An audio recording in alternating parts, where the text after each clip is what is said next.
하나님 말씀 보도록 하겠습니다. 하나님 말씀은 누가복음 5장 1절부터 11절입니다. 누가복음 5장 1절부터 11절.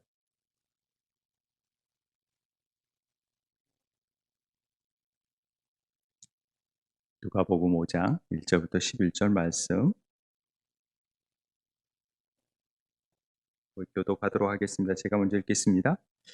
무리가 몰려와서 하나님의 말씀을 들을새 예수는 게네사렛 호숫가에 서서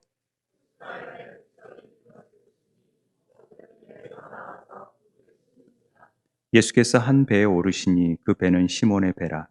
육지에서 조금 떼기를 청하시고 앉으사 배에서 무리를 가르치시더니 말씀을 마치시고 시몬에게 이르시되 깊은 데로 가서 그물을 내려 고기를 잡으라. 시몬이 대답하여 이르되 선생님 우리들이 밤이 새도록 수고하였으되 잡은 것이 없지만은 말씀에 의지하여 내가 그물을 내리리이다 하고 그렇게 하니 고기를 잡은 것이 심이 많아 그물을 찢어지느니라. 이에 다른 배에 있는 동무들에게 손짓하여 와서 도와달라 하니 그들이 와서 두 배의 채움에 잠기게 되었더라. 시몬 베드로가 이를 보고 예수의 무릎 아래서 엎드려 나는 죄인이로소이다 하니 이는 자기 및 자기와 함께 있는 모든 사람이 고기 잡힌 것으로 말미암아 놀라고 세베대의 아들로서 시몬의 동업자인 야고보와 요한도 놀랐습니다. 예수께서 시몬에게 이르시되 무서워하지 말라. 이제 후로는 내가 사람을 취하리라 하시니 함께 읽겠습니다. 그들이 배들을 육지에 대고 모든 것을 버려두고 예수를 따르니라. 아멘. 할렐루야. 복음서를 우리가 통독을 읽고 있는데요. 복음서, 마태복음 읽고 있는데 이렇게 복음서를 보면은 예수님께서 사역을 하시면서 제자들을 부르시는 장면들이 우리가 이렇게 간혹 특별한 부르심을 있는 사람들을 보게 됩니다.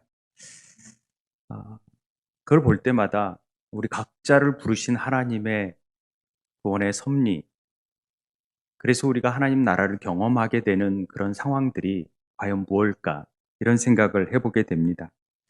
그런데 하나님을 향한 그 부르심을 어떤 사람은 잘 이해하고 실천하고 살아가지만은 그러지 못할 때 이런 하나님의 섭리와 하나님 나라를 이해하지 못하면 우리가 세상에 사는 삶을 보면서 때론 실망하고 절망하고 내가 이렇게까지 열심히 했는데도 왜 이런 일들이 없지라는 생각을 갖게 되는 일들이 간혹 접하게 되지요. 심지어 그런 일들을 통해서 저는 교회를 그만두고 나오게 되고 또 신앙생활을 아예 안 해버리는 사람까지 보게 되는데 그럴 때 너무 안타까운 마음을 갖게 되는 것입니다. 그러나 하나님 나라의 원리와 방법을 알고 있으면요. 구원의 여정 가운데 때론 우리가 결과 없이 수고하더라도 그런 일들에 대해서 우리가 조급해하지 않고 하나님 나라의 원리를 생각하면서 하나님 방법이니까 기대하고 인내하고 우리가 실망하지 않고 나아갈 수 있다라고 생각을 합니다. 오늘 말씀을 통해서 그런 의미를 더 깊게 예수님께서 가르쳐 주신 그 내용들이 우리 삶 가운데서 더 깊게 적용되기를 바랍니다. 우리는 하나님 나라의 원리를 그래서 아는 게 참 중요합니다. 그래서 절기를 통하여서 우리가 배우게 있는데요. 하나님 나라의 원리는 전제 조건이 이 세상의 원리하고 좀 다르다라는 것이죠. 물론 시문대로 그만큼 거둘 수 있는 부분도 있습니다만은 어떤 일에 시간적인 차원에서 어떻게 열심히 노력하고 또 일을 해도 그 결과가 시원치 않을 수 있다는 이럴 수 있다라는 거예요. 하나님 나라에서는 이럴 수 있다라는 것도 우리는 이해를 해야 된다라는 것이죠. 우리가 지난 시간에 중풍병자의 사건을 대했는데 영적인 중풍병자가 무엇인가라는 생각을 많이 얘기 나눴습니다. 하나님 나라를 경험하지 못했을 때 우리 안에는 영적인 마비 상태에 있는 것이다. 그랬을 때 내가 하나님을 사랑하고 싶고 하나님에 대한 갈망이 있지만은 여러 정황과 상황들을 보고 나는 갈 수 없어. 저기에 사람들이 많이 있으니까 주님을 만날 수 없겠다라고 포기해 버렸다면은 아무 일도 일어나지 않는 것이죠. 여전히 누워 지내는 삶을 살 수밖에 없는 것이죠. 그러나 그런 열망과 그 열망들이 다른 사람에게서도 전달되고 특별히 영적 가족들에게 전달됨으로 인해서 그를 이렇게 네 사람이 떼매고 지붕까지 뚫어가면서 내려서 주님을 만나고 그 만남을 통하여서 그가 일어나 걸어가게 되는 변화를 경험하게 되는 거죠. 이게 우리가 하나님 나라의 삶을 지향하는 삶이 되지 않겠습니까? 그걸 우리 삶에 좀 적용을 해볼 때 열심히 산다고 우리 삶이 만족함이 있나요?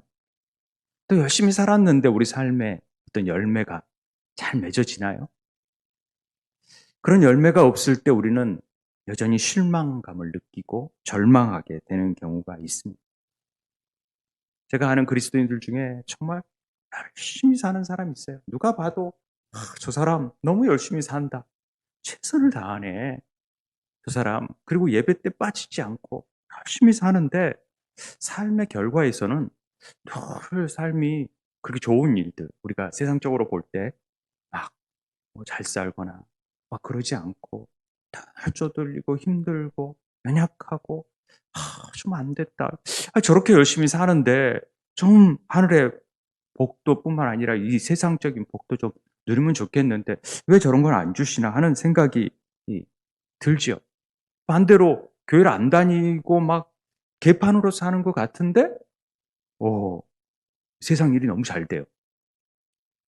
우상을 섬기는데도 너무 잘 되고 막 하는 것마다 막 뭐가 막 물질적인 측면에서 부족함이 없고 그런 거 볼 때 손가락질을 받죠. 하나님 믿는다면서 뭐 저런 삶을 사냐? 이런 말 들으면 제 자신도 막 너무 안타깝고 또 힘들고 왜 하나님 못하고 계시지? 막 이런 생각이 들 때가 있습니다. 우리가 이걸 극복하는 방법은요. 우리의 세상적인 눈으로 보는 게 아니라 하나님 나라의 관점으로 바라보는 것이 중요한 거예요. 그래서 그 원리를 우리가 깨닫자는 거죠. 오늘 말씀 가운데에서 그런 부분을 우리에게 정확하게 가르쳐 주는 말씀이 오늘 말씀입니다. 오늘 말씀은 베드로 또 함께 일하던 어부들이 모든 걸 다 버려두고 예수님을 따라 주님의 제자 되는 삶을 사는 내용이 오늘 담겨져 있습니다. 어떤 일이 있었는지를 우리가 살펴보려고 합니다. 오늘 본문 말씀을 읽었지만 그 전에 어떤 일이 있었냐면요. 예수님이 공생애를 시작하면서 귀신들을 쫓아내요. 이게 현상적으로 보면은 귀신을 쫓아내는 거지만 그 안에 하나님 나라가 임하는 거예요. 옛날에 사단이 잡고 있는 세상 안에서 귀신이 쫓아냄을 통해서 이제 하나님의 역사를 지배하는 삶이 시작된다. 이에서 귀신을 쫓아내는 사역이 굉장히 많잖아요. 그리고 병자를 고치세요. 잘못되고 거꾸러지고 나병 또 뭐 중풍병 또 뭐 이렇게 안진병 이런 자들을 하나님이 이렇게 세워서 온전한 성전으로 만드는 거죠. 그런 사역들이 막 펼쳐지고 있습니다. 그런데 사람들은 몰려들죠. 그래서 기적들을 행하니까 주님 보고 싶어요. 보고 싶어요. 그래서 다 모여들죠. 그래서 다 사람들이 주님 곁에 계속 여기서 머물러 있기를 원하는 것입니다. 그러나 주님은 아니다. 한적한 곳으로 가셔서 기도하시면서 또 그 전에 바로 4장에서 예수께서 이르시되 내가 다른 동네에서도 하나님 나라의 복음을 전해야 하리니 나는 이 일을 위해 보내심을 받았다. 그렇기 때문에 너희 머무는 게 아니라 또 다른 동네를 가야 된다. 그래서 다른 여러 회당에서 전도하신 내용이 바로 이 전에 나오는 내용입니다. 5장. 그래서 주님은 보세요. 주님이 하신 일이 뭐예요? 하나님 나라의 복음을 전했다라는 그거 꼭 기억하셔야 돼요. 그래서 전도가 뭐냐? 하나님 나라 복음을 전하는 게 전도예요. 이해되시겠어요? 하나님 나라 복음을 전하는 게 전도구나라고 아셔야 됩니다. 그래서 이런 일들이 일어나는데 오늘 본문 말씀 1절에 보면은 이제 무리가 몰려오기 시작합니다. 또 동네에 가니까 많은 사람들이 몰려오죠. 뭐 하러 오는 거예요? 하나님의 말씀을 들으러. 뭐 기적을 베풀어 오겠죠. 그런데 하나님 말씀이 들려지는 거예요. 하나님 말씀이 뭐예요? 하나님 말씀은요, 아까 얘기한 하나님 나라의 복음이에요. 하나님 복음을 전하시니까 그게 전도죠. 우리가 전도의 개념들을 분명히 알고 계셔야 돼요. 하나님 나라의 복음. 하나님 나라가 뭔데요? 하나님 나라가 가까이 왔다라는 게 뭔데요? 예수 그리스도가 우리의 복음이죠. 우리가 그분을 전하는 것.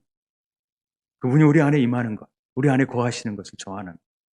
그 나라가 임하여서 그 나라의 의를 구하는 삶이 뭔지를 알려주는 거예요. 그래서 이런 일들을 통하여서 게네사렛 호숫가에 사람들이 다 모였어요. 그럴 때 예수님이 호숫가에 배 두 척을 보시고 어부들은 배에서 그물을 씻고 있어요. 이 말은 이제 배 물가로 나오셔서 이제는 전부 다 일을 거의 고기를 마치고 그물을 정리하는 때다. 그러니까 마무리할 때 있잖아요. 그걸 보시고 지금 가까이 가셔서 예수님께서 한 배에 오르셨어요. 한 배. 어느 배요? 시몬의 배라고 얘기해요. 이건 베드로의 배, 시몬 베드로의 배를 올라갑니다. 그리고 육지에서 조금 떼기를 청하사 배에서 무리들을 가르치시더니 배에서 가르치신 거예요. 보통 교육장이 참 있으면 좋겠는데 그 당시에는 교육장이 광야나 이런 해변가나 이럴 때 보니까 좋은 교육장이 없다 보니까 배를 띄워서 배 위에서 가르치시면 어떤 그림이냐면요. 이런 그림이죠. 배를 띄워서 걸터 앉아서 얘기하시고 하나님 나라 복음을 전하니까 사람들이 하나님 말씀을 듣는 거죠. 해변가에 앉아서. 그러니까 좀 더 합당하게 전해질 수 있죠. 바람이 불면 더 말하는 게 전해질 수 있으니까 아마 예수님께서 이런 방법을 택하신 것 같아요. 그래서 4절에 보면은 말씀을 다 마치시고 하나님의 나라의 복음을 다 마치시고 시몬에게 얘기합니다. 야, 깊은 데로 가서 그물을 내려라. 그래서 고기를 잡아라. 그렇게 명령하시는 거죠. 아니, 지금 다 마무리 해가지고 다 지금 이제 철수하고 있으려고 그러는데 예수님 오셔가지고 지금 이 얘기를 하는 거 아닙니까? 우리가 그런데 시몬이 어떤 얘기를 합니까? 우리가 잘 알다시피 선생님, 우리들이 밤이 새도록 수고하였을 때 잡은 것이 하나도 없습니다. 진짜 열심히 가족들 위해서 열심히 노력했는데 고기가 오늘따라 한 마리가 안 잡히네요. 지금 이런 상황이죠. 그런데 말씀에 의지하여 내가 그물을 내리리이다 하고 이런 말씀을 하는 거죠. 이 부분을 우리가 잘 좀 이해할 필요가 있습니다. 이 부분의 행간의 뉘앙스들을 잘 캐치를 할 수 있어야 이 본문 이해하는 데 훨씬 나은 거죠. 예수님을 베드로가 만난 적이 있었을까요? 없었을까요? 있죠. 왜냐하면 4장에 베드로 시몬의 장모 열병을 고치신 사건이 4장에 나와요. 그래서 열병이 그 당시에 굉장히 장티푸스처럼 고치기 어려운 병인데 예수님이 그걸 고쳐주시잖아요. 그랬을 때 베드로는 예수님을 어떻게 생각했을까? 그런 생각 해보셨어요? 그리고 그 형제 안드레가 야, 내가 그리스도를 만났다. 메시아를 만났다. 그런 얘기를 하잖아요. 그리고 베드로를 데려오잖아요. 그랬을 때도 보고 한 3번인가 이렇게 우리가 복음서를 읽다 보면 3번 정도 만난 걸로 되어져 있습니다. 그런데 오늘 와가지고 예수님이 자기 배에 딱 올라타가지고 하나님 나라 말씀을 전하시고 그 다음에 또 고기 잡으러 가재요. 고기 잡으러. 와, 이게 그냥 간단한 문제가 아니라 상당히 어려운 문제라는 거죠. 마감이 다 끝난 거거든요. 마감 다 끝났는데 커피 한 잔, 그 기계 청소 다 끝냈는데 커피 한 잔 달라 그러면 그 커피 한 잔 때문에 그 커피 기계를 다 청소해야 되는 거 해보신 분들 알잖아요. 이것과는 아주 상대하기 어려운 더 큰 일이에요. 그 그물 다 수선해서 다 정리하고 해초 다 뜯고 그래서 딱 했는데 정리 다 했는데 이 낚시 내리는 것도 힘들지만 그물 내리는 건 더 힘드니까. 그런데 갑자기 깊은 데로 가자고 하는 거죠. 그 의문이 생길 않을 수 없어요. 그래서 선생님, 우리들이 어부잖아요. 잔뼈가 굵었어요. 그런데 밤이 새도록 우리가 했는데도 못 잡았잖아요, 지금. 근데 제가 말씀에 의지하여 그물을 내립니다. 라고 얘기하는 거죠. 이 말 안에는 굉장히 우리는 말씀에 의지했다라는 부분을 긍정적인 부분으로 해석을 하잖아요. 그런데 긍정적인 부분이 아니라 다소 약간은 어떤 뉘앙스가 있냐면은, 이거 뭐, 이게 정말 될까? 아니, 나 같은 어부들이 이 잔뼈가 굵어서 정말 이 고기가 어디에 많은지 고기로 먹고 사는 사람인데 선생님은 목수가 아닌가? 목수라고 내가 알고 있는데 그런 사람이 고기를 잡으라고 그물을 내리라고 얘기한다? 아직까지도 그걸 받아들이기가 힘든 거예요. 그게 선생님이라는 말 속에 포함되어 있는 거예요. 인생의 가르침을 주는데 그 어떤 선생님이 가르침을 주는데 내가 더 많이 알아. 내가 더 전문가야. 선생님이 될 수 있어요? 그런데 그런 마음으로 지금 얘기하는 거죠. 우리들이 정말 열심히 했다라는 거죠. 살다 보면요. 우리에게 이런 날이 있어요. 이런 날이 와요. 사업을 해봐도요. 내가 더 잘 알아요. 그런데 목사님이 어떤 얘기를 해요. 그러면 목사님 그거 몰라서 그렇죠. 이런 사업을 경험을 안 해봐서 그렇지. 그런 말. 제가 목사님으로 얘기를 하지만은 우리가 주님이 그렇게 말씀하셨다고 생각해 보세요. 목사 입을 통해서 말씀하셨다고. 그러면 그거 제가 더 잘 알아요. 제가 그런 부분에 더 전문가 아닙니까? 그런데 뭘 그걸 해보라고. 거기 도저히 안 돼요. 이런 얘기 할 수 있죠. 그런데 우리 삶 속에서 이런 것처럼 밤이 맞도록 수고했는데 잡은 것이 없을 수 있는 삶이 있을 수 있어요. 열심히 노력했는데 안 되는 때가 있더라고요. 이게 뭐 IMF 같이 저같이 사업을 망할 때는 IMF 때라고 얘기가 될 수 있지만은 그러지 않았는데도 어떤 일들이 생겨날 수 있어요. 갑자기 생각지도 않았던 병이 생겨날 수 있어요. 제가 최근에 충격을 먹은 게 제 고등학교 때 친한 친구가 딱 2명이 있어요.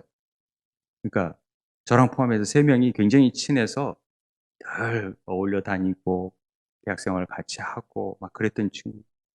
근데 한 친구는 지금 서울시의 정무부시장으로 있고 한 친구는 이제 강동에서 큰 병원, 개인 병원을 운영을 하고 원장으로 있죠. 근데 전화가 왔어요. 그 친구한테. 정무부시장 하는 친구한테 부산에서 엑스포 하고 준비하고 있는데 전화가 와 가지고 "진행아, 진원이가 갔다." 그러는 거야. 뭔 말이야? 나 엊그저께도 누님과 함께 일본에 계신 누님이 무릎이 아파서 그 수술 날짜 잡아 가지고 인제 오시면 수술하겠다고 거기 가서 친구 찬스를 좀 쓴다고 가서 빨리빨리 수속받고 다 진단받고 했는데 "뭔 소리야?" 그랬더니 갑자기 그 급한 환자 있어 가지고 저녁에 나가서 진료를 보다가 그냥 전화로 하면 되는데 진료를 보다가 이 심장마비가 와 가지고 그걸 발견하지 못하니까 그냥 네 죽었다라는 거죠. 와. 이 얘기를 듣는데요. 너무 놀랐어요. 그 가을에 한번 이제 진짜 한번 보자. 3명이 뭉쳐서 한번 보자. 다들 바쁘니까 막 시간 맞추기가 어렵잖아요. 저는 주일에 바쁘고 얘네들은 다 평일에 바쁘고 그러면 이게 한동안 저를 굉장히 먹먹하게 했어요. '이게 뭐지? 산다는 게 뭐지?' 언제 이제 친구들도 하나 둘씩 이렇게 하늘나라의 부름을 받으니까. 저한테 충격인데 가족들은 어쩌겠어요? 알았겠어요? 이런 일들이 있을 줄? 얼마나 충격이겠습니까? 제 삶에 이런 일들이 닥친다면 하나님 이게 무슨 뜻입니까? 라고 이해할 수 있는 일들이 우리 삶 속에 있잖아요. 내 자녀들에게도 일어날 수도 있는 일이고 어느 누구에게도 다 일어날 수 있는 일 아니겠습니까? 하나님의 일은 알 수가 없어요. 우리 세상 일을 한 치 앞도 모르는 것이 우리의 세상 삶인데 뭘 알 수 있습니까? 그럴 때 우리는 절망하게 돼요. 실망을 넘어서 절망하게 되고 포기하게 되고 나는 왜 이럴까? 이렇게 잡고 자기 아는 삶을 살게 됩니다. 그러나 우리가 하나님 나라의 관점으로 보면요. 그런 일이 하나님의 시작이 되어질 수 있어요. 아니 예전부터 시작하셨지만 구체적으로 어떤 일을 이루는 일에 시작이 되어질 수 있다라는 거죠. 저는 그때가 하나님의 기적의 손이 펼쳐지는 순간이라고 저는 생각을 해요. 제가 이런 말 하면은 그럼 어려움 당한 사람한테 이런 게 얼마나 와닿을까 싶은데 지나고 보니까 그래요. 제 삶에서도 정말 절망적이고 내 삶을 포기하고 싶을 때가 하나님이 굉장히 일하시고 계셨던 때였더라고요. 보니까 그래요. 당할 때는 모르죠. 그걸 전혀 생각이 안 나죠. 베드로에게 고기가 하나도 잡히지 않았을 때가 얼마나 절망스러웠겠습니까? 애들이 기다리고 있고 그걸로 먹고 사는 삶인데 한 마리도 못 잡았다라는 거죠. 그러니까 이게 기적이라는 거죠. 어떻게 고기가 안 잡힐 수 있어요? 그물을 던졌는데 고기도 많은데 이게 삶의 기적이죠. 우리로 볼 때는 베드로 볼 때는 기가 막힌 일인데 하나님으로 볼 때는 기적이에요. 그러니까 이제 그 우스갯소리로 하나님께서 음, 야 갈릴리 바다에 있는 고기들 니들 베드로한테 잡히면 죽어. 다 피해 다녀. 응? 이건 내가 일을 해야 되니까 잘 알아서 피해 다녀. 그쪽으로 가지 마. 이렇게 얘기했을 수도 있죠. 그 우스갯소리로 그렇게 얘기를 합니다만은 기적이라는 것이죠. 이런 상황 속에서 깊은 곳에 그물을 던지라고 얘기하는 것입니다. 이거 받아들이기가 쉽지 않습니다. 내 경험이 있는데 이걸 어떻게 받아들여? 그런데 베드로가 말씀에 의지하여서 내가 그물을 내리겠습니다. 라고 말한 것은 아까 긍정적인 의미가 부정적인 측면이 있지만 나는 이거 잘 못 믿겠습니다. 만약에 허탕치더라도 예수님 알아서 하시는 일이지 내 책임은 아닌 것 같아요. 약간 그런 뉘앙스가 담겨져 있다라는 거죠. 왜냐하면 뒤에 나는 죄인으로서이다 라는 말 속에 벌써 벌써 이런 부분에 완전한 순종이 아닌 약간의 그 거부감 이런 것들이 있었다라는 것을 알 수 있습니다. 근데 정말로 예수님을 안다면 그분이 하나님의 아들이라고 안다면 어떻게 해야 돼요? 네. 제가 깊은 데로 가겠습니다라고 얘기하는 거죠. 왜냐하면은요. 그 당시에 그 갈릴리 북서부에서 여러분 지도를 보시면은 좀 알 수 있는데 이게 안 되네요. 예. 예. 제가 할게요. 예.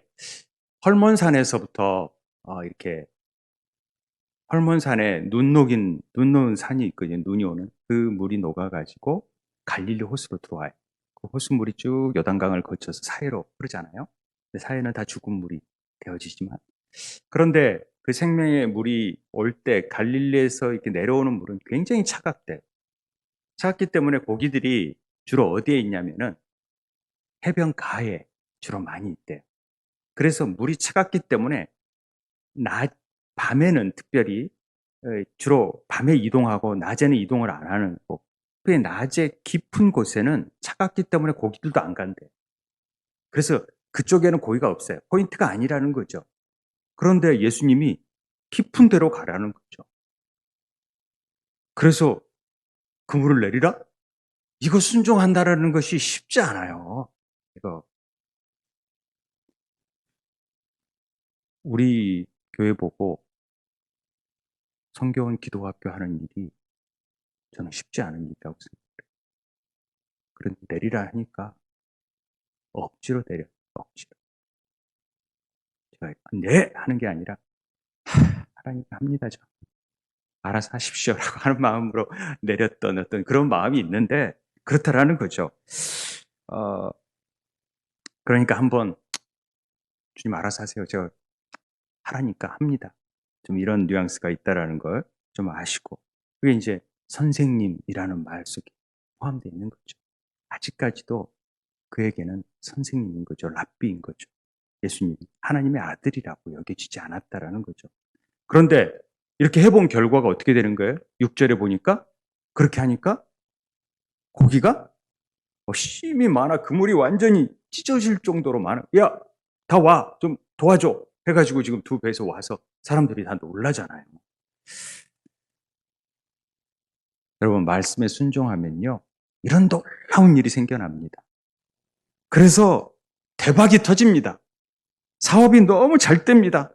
그래서 말씀에 순종하십시오. 대박 납니다. 아멘 왜 안 하세요? 이거 말하려고 지금 주님이 이거 실물 교육하는 게 아니라는 것을 아셔야 된다라는 거죠. 주님이 말하고자 하는 의도가 그게 아니었다라는 거죠. 이게 하나님 나라의 관점으로 바라보는 게 아니라 우리는 늘 인간적인 생각을 가져서 와! 고기가 이렇게 잡히다니. 예수님 정말 짱이다. 예수님 한 번만 더 해주세요.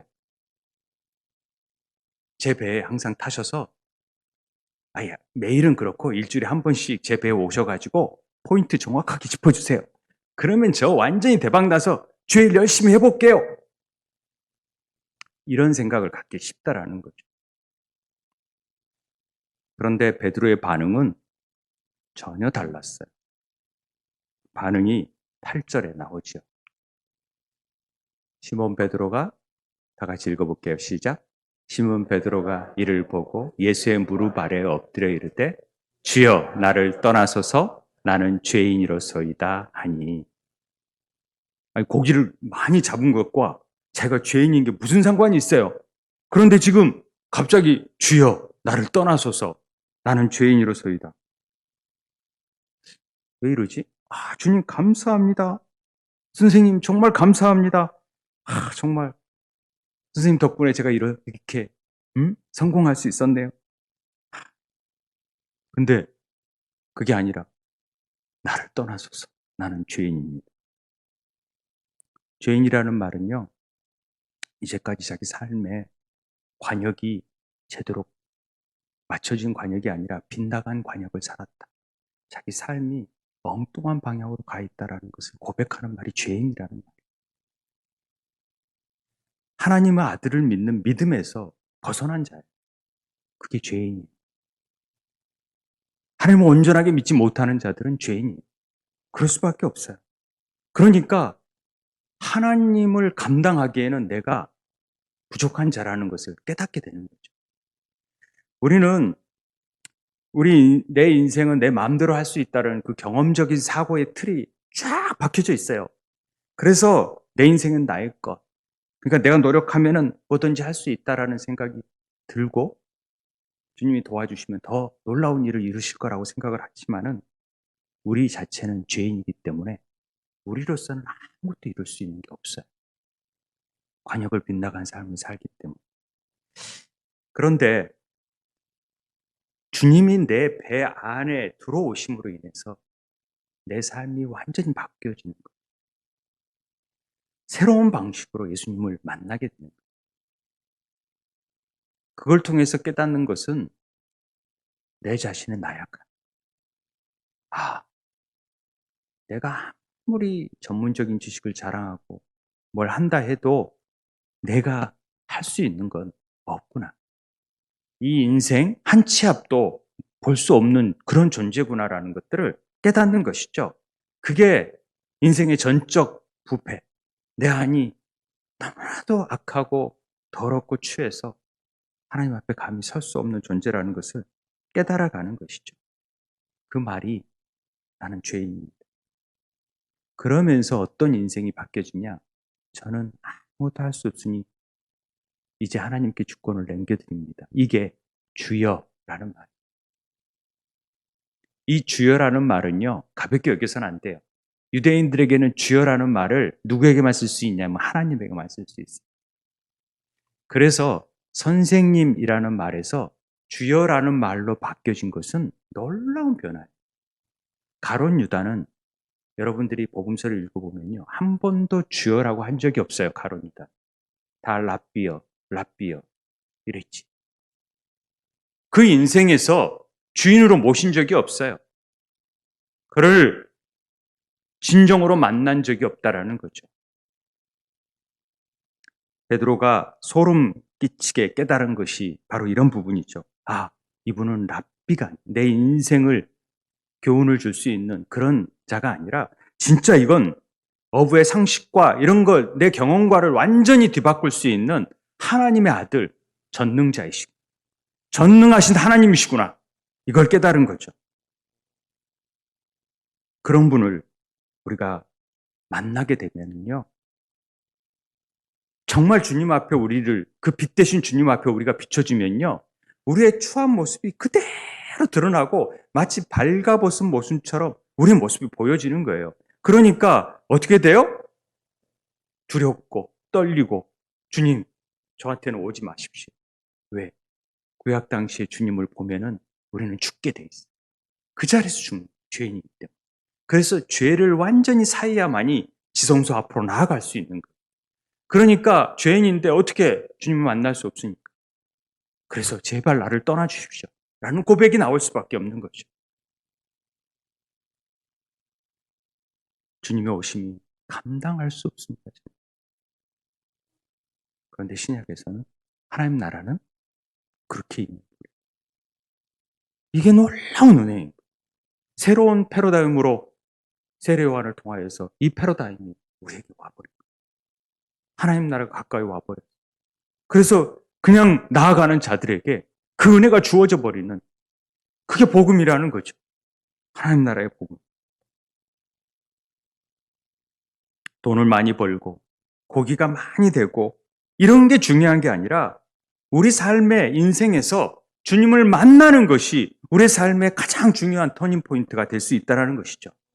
그래야 진정한 우리를 부르신 소명을 깨달아갈 수 있기 때문에 그런 거예요. 베드로는 이 일을 통해서 예수님과 완전한 새로운 만남을 갖습니다. 그런데 제가 3절을 보면서 꼭 기억하고 싶은 것은 주님이 한 배에 오르시잖아요. 배라는 것이 그냥 일반적인 배일 수 있지만 우리 안에 거하는 삶이 될 수 있어요.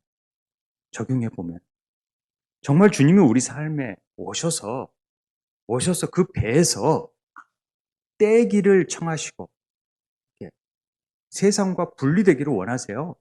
분리되셔서 가르치세요. 배에서. 늘 성령을 통해서 우리에게 가르쳐 주세요. 그 가르침을 듣는 게 굉장히 중요하죠. 안 듣는 사람과 듣는 사람과는 굉장한 차이가 있어요. 그게 하나님의 복음을, 가르침을 들었기 때문에 그가 이걸 깨달을 수 있는 거예요. 이 은혜를. 깊은데 바다를 내리는데 그가 그냥 고기가 많아서 즐거운 게 아니라 이게 자신의 죄가 뭔지, 하나님 나라가 임하는 것이 뭔지를 깨달아가는 것이죠. 이게 말씀을 듣는 데에서 생겨났다는 것도 우리가 간과할 수 없는 부분입니다. 하나님께서 한 배를 타고 자기 경험이 아닌 하나님께 순종함으로 말씀과 함께하는 일에 수고하는 것과 애쓰는 것의 신비가 뭔지를 알아가기 시작하는 거예요. 그래서 자신의 소명, 데스티니를 발견하는 거죠. 진짜 나를 부르신 의미가 뭐구나. 이게 바로 10절에서 다 놀라지만은 무서워하지 말라 예수님께서 시몬에게 이르되 이제 후로는 내가 사람을 취하리라. 고기 잡는 삶이 아니라 너에게 맡겨진 데스티니는 바로 사람을 취하는 일이다. 네가 지금 어부의 삶을 사는 것 같지만 그 어부의 삶이 아닌 사람을 낚는 어부가 되라는 것이죠. 그 삶으로 그의 삶이 바뀌어지는 것입니다. 고기 잡는 게 목적이 아니었다라는 거죠. 주님께서 우리를 부르신 소명은요, 각자에게 그런다고 여러분 직업이 아무 쓸모 없다라는 게 아니고, 목회만 하라는 게 아니고, 선교사가 가라는 게 아니고, 여러분 삶의 목적 자체가 무엇인지를 알아라는 거죠.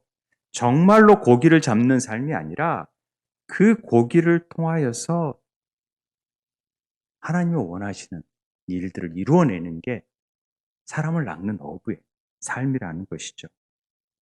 그래서 창세 전에 우리에게 이미 계획된 일들을 발견하고 하나님 나라가 임함으로 내가 그래서 나를 부르셨고 그 일을 위해서 나는 이렇게 살아가야 되는구나라는 결단이 이루어질 수 있는 것은 이런 주님과의 만남 때문에 가능하게 됩니다. 그래서 그들은 모든 것들을 다 버려두고 그들이 버려둔 것이 그물, 고기, 자기의 경험, 가족 다 버려두고 주님을 따르게 됐다라는 얘기 아닙니까? 쉬운 일이 아니에요, 이게. 만약에 베드로가 따르지 않았다면 한번 상상을 해보세요. 어떻게 됐을까? 고기를 많이 잡았겠죠. 어쩔 때는 많이 잡은 날도 있고 어쩔 때는 적게 잡은 날도 있고 그래서 행복하게 잘 살고 그랬겠죠. 거꾸로 매달려서 죽는 일은 없었겠지요. 띠띠우지 않는 길로 가지 않았겠지요. 그러나 따르지 않았다면 잘 먹고 잘 살고 행복하게 잘 살았더라. 그런데 하나님의 심판대 앞에서 너 뭐 하다 왔니? 저요. 고기 잡는 법 가르쳐 주셔서 열심히 고기 잡고 잘 살고 왔습니다. 너 누군데? 이렇게 할 수 있다. 나 모르겠는데 내가 보낸 것은 그렇지 않았는데 이러면 할 말이 없다. 우리가 잘 깨달아야 됩니다. 하나님의 관심은 여러분 안에 정말 하나님의 나라가 이루어져서 그분이 주인 되셔서 그분이 통치하시고 그분의 일을 이루어가고 말씀에 의지하여서 살아가는 삶을 살고 있느냐. 그게 고기가 많든 적든 그게 아니라 하나님의 뜻을 이루어가고 있느냐. 이것이 중요하다는 거죠. 그것이 내 소명과 연결되어져서 그 일을 행할 수 있는 삶을 살고 있느냐 그렇지 않느냐. 여기에 목적이 있다는 것입니다. 우리는 하나님 나라와 전혀 상관없는 삶을 살아요. 오히려 세상 나라의 삶에 어떻게 하면 잘 살고 어떻게 하면 돈을 벌고 어떻게 해야 투자해야 돈을 잘 버는지에 대한 관심을 더 많이 가지고 있다 보니까 하나님 나라에 대해서는 관심이 없어요. 그 나라가 내 안에 임하는 거에 관심이 없어요. 그저 내 먹고 사는 문제가 중요한데 지금 뭔 얘기하는 것입니까? 라고 말하는 거죠. 우리는 이 사건을 통하여서 주님이 내 안에 거하시고 말씀을 주실 때 나의 경험과 나의 생각을 내려놓고 그냥 온전하게 네, 주님, 그럴게요 라고 말할 수 있는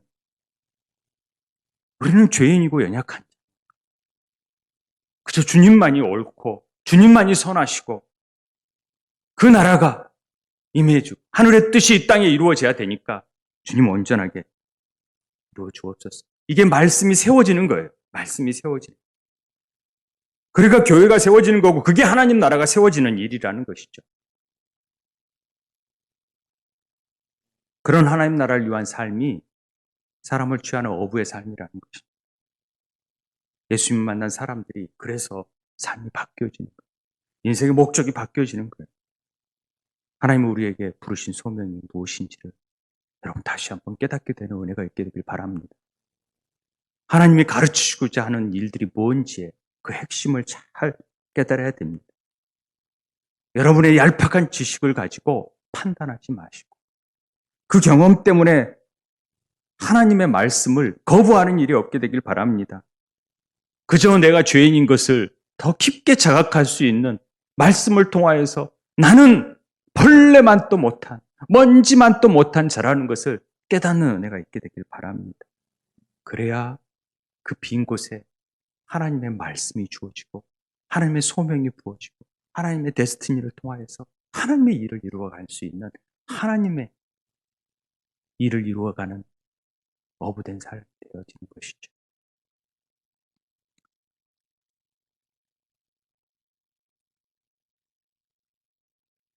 아무리 얘기해도요, 딱 지나가면 세상 사는 문제에 열심으로 또 바뀌어져요.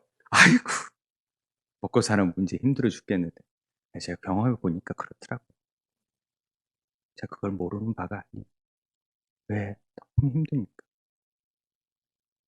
매일매일 이 재정적인 압박감이 오고 그러면요, 아무것도 하기 싫어요. 다 팽개치고 싶고 그런 마음 들잖아요.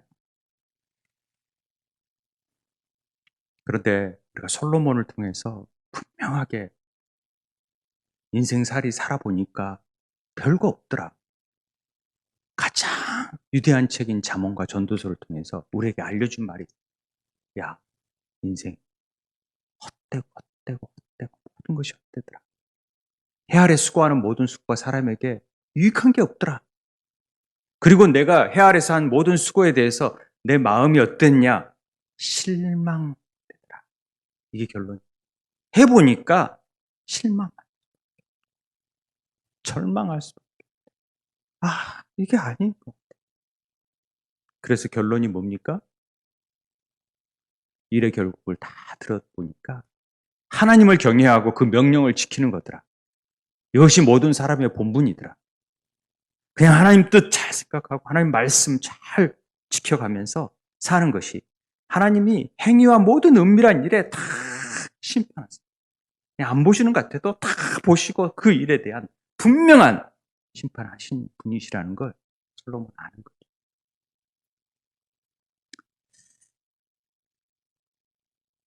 하나님 방식을 따르겠습니까? 세상 방식을 따라가겠습니까? 여전히 내가 노력하고 이러한 방식의 에너지를 쏟으면요, 얻은 만큼 거둬질 수도 있고 그렇지 않을 수도 있어요. 그런데요, 내가 그 삶을 이루기 위해서 내가 주인 되어서 살면은 그만큼 힘들어. 그리고 받을 수 있는 것은 죄인이라는 낙인이에요. 그리고 사망, 이룰 수밖에 없어요. 그러나 새도록 수고해도 절망과 실망이 쌓이지만 말씀에 의지하고 주님을 만나고 똑같은 죄인인지를 인지하지만 인지함을 통하여서 나를 부인하고 주님이 내 안에서 사시는 삶을 살게 될 때 우리의 인생은 달라질 수 있다라는 것입니다. 그래서 그런 놀라운 일들을 이루어감으로 하나님의 소명을 이루어가고 하나님 나라의 유업을 이어받을 자가 되어지는 그런 자로 서는 것을 원하는 거죠. 그게 내 안에 주님이 거하심으로 일어난다라는 것이죠. 저는 돈을 벌어서 열심히 하나님 일을 하겠다라고 생각했던 사람 중에 하나예요. 그런데 하나님의 원하는 방식은 그게 아니더라고요. 다 한순간에 없어지고 그때서 내가 아무것도 할 수 없는 자구나. 이걸 깨달으니까 하나님 그때부터 사람 낚는 업으로 쓰시기 시작합니다. 우리의 사고, 생각들을 다 내려놓고 하나님 말씀에 의지하는 삶을 사는 것이 성도의 삶입니다. 제가 삶을 포기하라는 얘기 아니고요. 분명한 하나님의 목적, 그 나라와 의를 구하는 삶을 살아야 된다는 거죠. 그래서 하나님 뜻을 이루어가는 삶, 그래야지만이 정말로 주님의 말씀을 따르는 삶을 살 수 있게 된다는 것입니다. 우리가 말씀에 순종하여 그물을 내릴 때 어떤 일이 일어나는지 보세요. 우리의 깊은 바닷속에 내 아집, 내 생각, 내 판단, 내 상식, 내 경험들을 다 내려놓고 수장시켜버려야 돼요. 깊은 바닷속에 빠뜨려 버려야 됩니다. 그럴 때 물고기, 이 다그라는 히브리어 글자는요, 아주 놀라운 다그예요. 그래서 물고기라는 헬라어에서는 물고기라는 의미가 그리스도인들이라는 말을 썼지만은 이 물고기의 삶, 이게 자기 가치를 확장하고자 하는 물고기들은 막 번식하고 확장하고자 하는 삶을 사는데 그런 자들을 바다 밖으로 건져내면 죽는 것 같잖아요. 그런데 물고기의 존재로서 우리의 삶을 죽여버리고 하나님 나라의 거듭난 삶으로서 살려내는 삶, 이게 하나님 나라의 삶, 채워지는 물고기, 그게 하나님 기뻐하시는 사람을 낚는 어부의 삶이라는 것이 우리에게 가르쳐주는 교훈이죠. 저는 우리 공동체가 순전하게 하나님 말씀에 의지하여서 그물을 내려놓는 삶을 살게 되기를 원합니다. 어떤 결과나 수고해도 그 뭔가 보여지지 않더라도 절망하거나 실망하거나 그러지 말고 우리가 할 수 있는 대로 말씀에 의지하였다면 그냥 그물을 내리자고요.